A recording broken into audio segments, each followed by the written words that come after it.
Hey everybody! How well do you remember your trigonometry? We are definitely going to be using it in calculus. So for this example, we have a block and it's placed on the end of a spring. So the spring is pulled down and then it's released. So the graph itself is the height of the block as it bounces to normalize with the effect of gravity. And we have this function, the position at the time equals sine of pi t. So how well do you remember trig? Because sketching this lovely graph from time 0 to time 0.2, well, let's see here.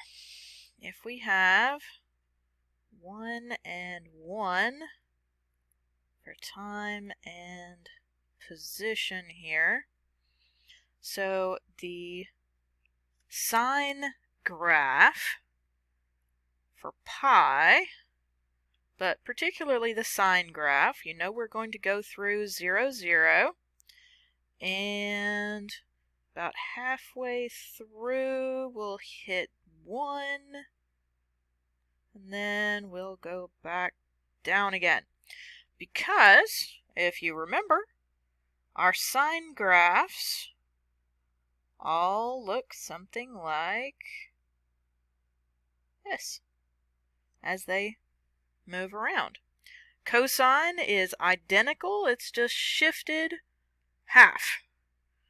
So, depending on how well you remember your basic trigonometry, these will go a lot faster.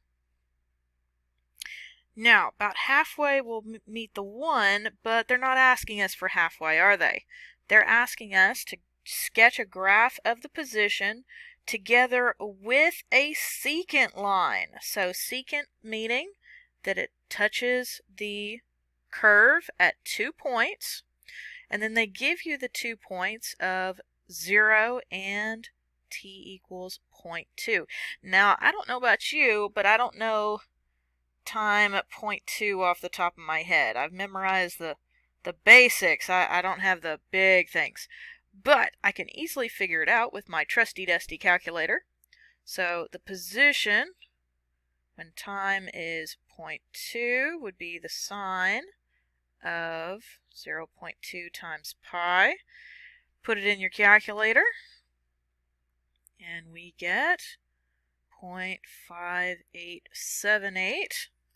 Okay, so 0.2, if this is 0.5, 75, that's 0.25, so 0.2 would be there about, and that looks about right. So, the secant line would be my blue here, at t equals 0 and t equals 0.2. And it's going to be right almost on top of the purple base graph of sine of pi x. But that's okay. Remember that the closer the 2 points are together, the closer it's going to be to an instantaneous versus an average, which is awesome because we want the instantaneous, not the average.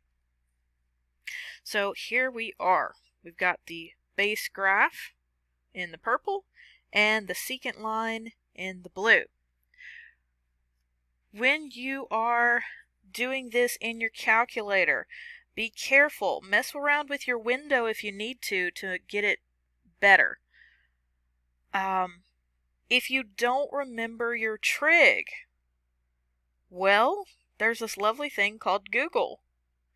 So if you don't remember how the sine graph looks and works, how about you Google it? And there are many, many graphs and helpful tips to help you memorize them as you go along. Okay, so now they want us to determine the average velocity of this lovely block on the time interval 0 to 0.2 that they just gave us. So basically, first we drew the secant line, so now we want to find the slope of this secant line. All right? That's the average velocity, being the slope of the secant line. Particularly in this case, the slope of the position function. All right? Slope of the position function. So, the slope, change in y over change in x. So, change in y, y2 minus y1. So my y2 would be the position at point 2 minus the position at point 0. Point 2 minus 0 for the time. So this would be the sine as 0.2 pi minus the sine of 0 pi over 0.2. And we just found the sine of 0.2 pi, right? That's the 0.5878. And sine of 0. What's sine of 0? Well, it's 0. So we have 0.5878 divided by 0.2 will give us a lovely 2.9389. And that would be in feet per second. Be careful of your rounding. Just because I keep rounding to 4 decimals does not mean that that's how many decimals that my labs will want you to round to. They will tell you. It'll be in these little blue parentheses right below the fill in the blank. And they will tell you how many decimals they want you to round. If at all possible, make sure you round as few times as possible. So another way you could do this to minimize rounding errors is instead of doing the 0.5878, actually plug it into your calculator as sine of 0.2 pi divided by 0.2. You'll get the same answer, but it will be more accurate. Okay, so let us talk about a rock. So a rock is kicked off the side of a 60-foot tall cliff. Its distance, s in feet, from the top of the cliff to the ocean below is given by the following function. How long will it take for the rock to hit the water? So anytime you can draw a picture to help you kind of picture it, I would definitely recommend it. So we got this guy here, and he's standing on the edge of a cliff, and water down below, and he's got this lovely rock, and he kicks it. Okay, so this would be our position function, and we know because they told us that the height here from here to here is 64 feet. So how do we figure out when, because how long is a when question, so we're looking for t. How long will it take for the rock to hit the water? Well, this position function, they tell us that it's the distance from the top of the cliff to the ocean below. So this is our position or our height function. So if we want to know how long it will take for the rock to hit the water, well, the rock is falling 64 feet, right? So 64 equals 16t squared, because that's the height, and s of t is the height, whereas t is the time. So if we replace or substitute the 64 for the s of t and solve for t. So divide by 16 each side, we'll get 4. And how do we get rid of a square? We square root. So t equals 2 seconds. So it takes 2 seconds for the rock to go from the top of the cliff to the surface of the water. Awesome. So now let's talk about instantaneous velocity, because that's really what our goal is in calculus, is the limit of a tangent line, and the tangent line would be the instantaneous velocity, whereas the average velocity is the secant line. So if we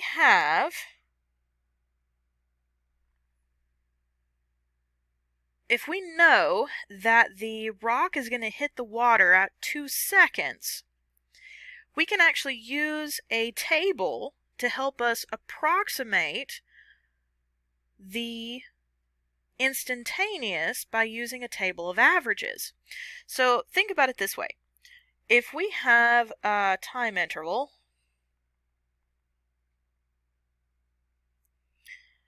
and then the average velocity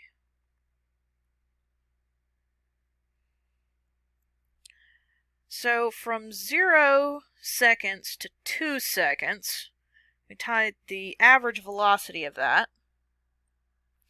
Well, that's the position at time 2 minus the position at time 0 over 2 times 0, 2 minus 0. And that would be 64 minus 0 over 2, which is a lovely 32 feet per second, which actually makes perfect sense because that is gravity, right? That's the gravitational constant. So the average speed, the average velocity over the time that it left the cliff to where it hits is gravity, and that actually makes perfect sense. But it's not very helpful. So how about, let's change this slightly. Let's do 1 second to 2 seconds instead. So, oops, my bad. Position at 2 seconds and position at 1 second. Okay, that's better. So the position at 2 seconds is always going to be 64. And the position at 1 second, well, we have our lovely function, right? So we can figure that out. 16 times 1 squared would give us 16 over 1, which will give us 48 feet per second. Good deal. Okay, so let's do this again, but we're going to get closer and closer to 2. With each of these time intervals, we're going to get closer and closer to 2. So if we start at 1, how about the next one we do at 1.5? Okay, so 1.5, 2 minus 1.5.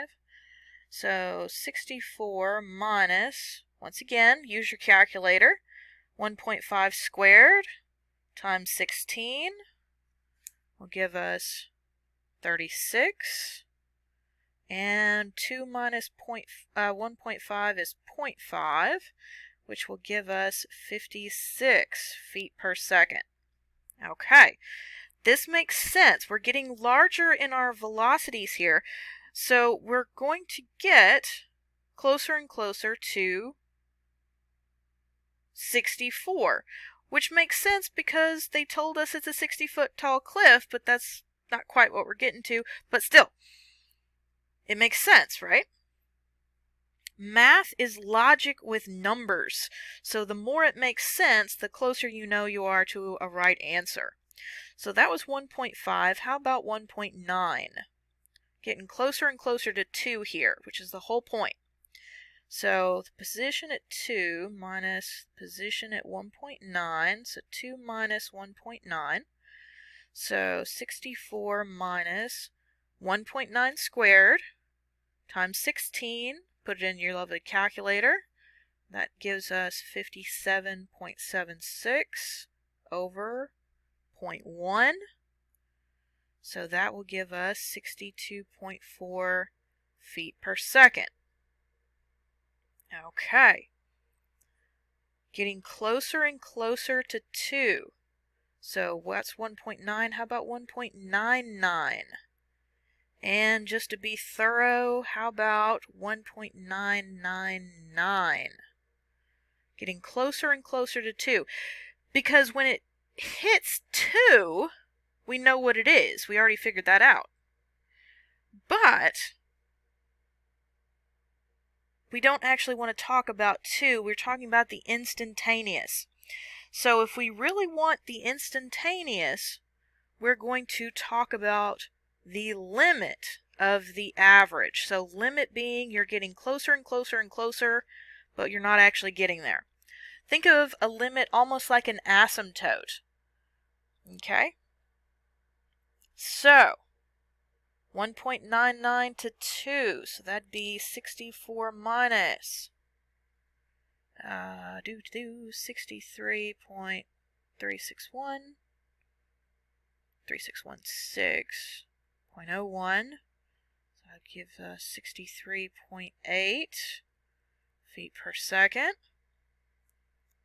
and then 1.999, put that in the calculator real quick, and we get 63.984 feet per second.